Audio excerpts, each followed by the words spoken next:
Can a virus set your PC on fire? We're going to find out. But first, why do people even try this in the first place? Well, viruses need to get attention. How do they do that? Usually by holding your computer hostage and then demanding money to unlock it again.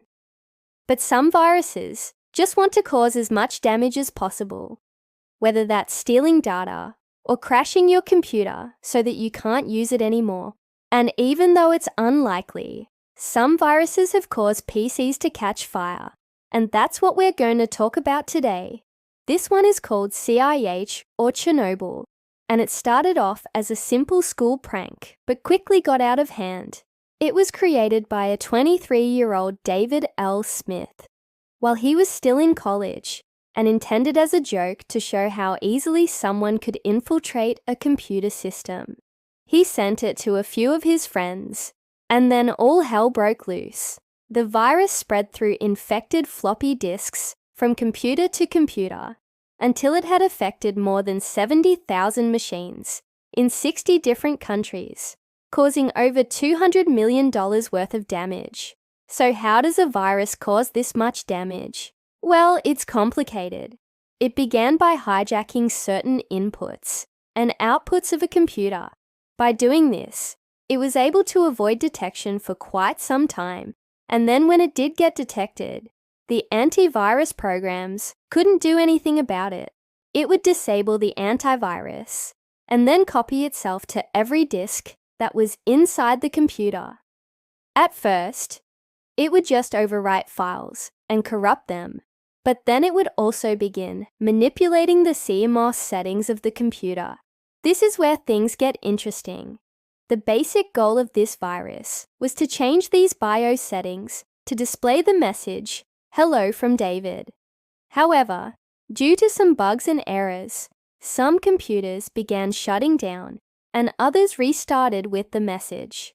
But since the BIOS was now infected, the message would continue to reappear over and over again. Over time, this would drain the battery of the computer and eventually lead to an overheating CPU, which in turn ignited the motherboard, causing the entire computer to burst into flames. Thankfully, there weren't many cases where this actually happened. In fact, only 4 were officially confirmed.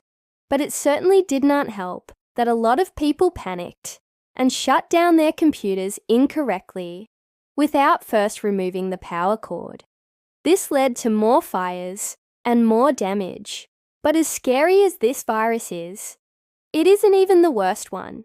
There are other viruses that can cause serious damage, like MyDoom, which is considered to be one of the fastest spreading viruses of all time. Within a month of its release, it had infected 5% of all computers connected to the internet, and the damages caused by this virus alone were estimated to be around $38 billion. That's almost double the damage done by the Chernobyl virus. And Elania is one of the most infamous viruses of all time. It's been around since the 80s and is often used by hackers to infect large networks and steal sensitive information. In 2017, the WannaCry attack took advantage of vulnerabilities within older Microsoft software and spread to more than 200 countries. It crippled important infrastructure like hospitals and transportation systems, causing billions of dollars worth of damage. These viruses cause major issues, but none of them compare to the destruction caused by the Morris worm.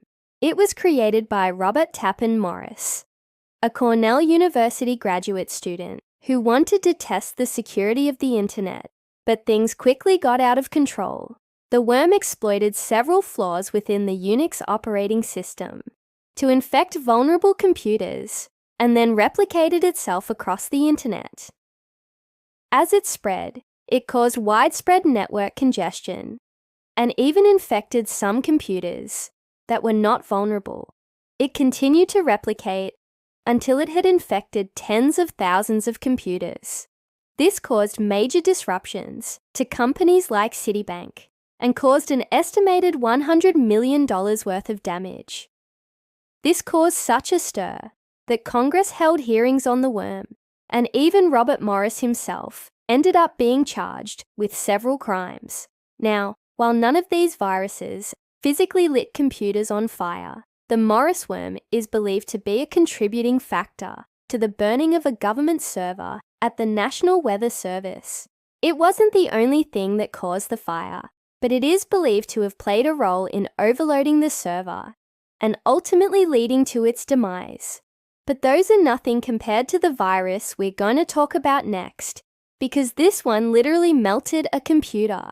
It was called the Melissa virus, and it was released in 1999 by David L. Smith. Yes, the same guy who created the Chernobyl virus. This virus was more straightforward in its design. It would infect computers running Microsoft Office and then send itself to everyone in the user's address book. It spread quickly and infected hundreds of thousands of computers in less than 2 weeks. It wasn't as damaging as some of the other viruses we've mentioned, but it did cause millions of dollars worth of damage by slowing down infected computers to a crawl. But that's not why we're here. You see, the Melissa virus was designed to open up ports on the infected computer, allowing hackers to access it remotely. And that's exactly what happened to one unlucky individual. A hacker gained access to the infected computer and turned up the heat, causing the CPU to melt. Now, this wasn't the intent of the virus, and it wasn't really a flaw either. It just so happened that the CPU reached a temperature so high that it melted. And to make matters worse, this incident happened at the National Aeronautics and Space Administration, aka NASA. This caused huge embarrassment for the organization and a lot of backlash against the Melissa virus. Now, I should mention that these are just a small fraction of the viruses that have been released over the years. There's also the infamous I Love You virus, which caused around $7 billion worth of damage, and the Conficker worm, which is considered to be one of the most dangerous computer viruses of all time. There's also the Storm Trojan, which was used by the Chinese government to spy on and attack targets around the world, and none of these compare to the damage caused by the Stuxnet worm, which was a joint US-Israeli project designed to sabotage Iran's nuclear program. While none of these viruses lit computers on fire, I wouldn't put it past future ones to do it. Imagine a virus that can exploit vulnerabilities in smart home technology and then turn your thermostat up to 100 degrees Fahrenheit. If you left your door unlocked, it could open up automatically and then set your house on fire. Technology is becoming more interconnected every day, and the possibilities for dangerous viruses are endless. But thankfully, there are cybersecurity experts working around the clock to protect us from the worst of them. So if you ever receive a suspicious email or download, don't click on it. If you do, you could end up setting your house on fire. But now I want to hear from you guys. Do you know of any other crazy viruses that could potentially set your computer on fire? Comment that down below. Also, do you use Windows or Mac? Because I recently read a study that said Mac users live in a false sense of security. And I got to say, it's actually pretty interesting. I'll put the link to the video in the description if you want to check it out. But as usual, thank you guys so much for watching. I really appreciate it, and I'll see you in the next video.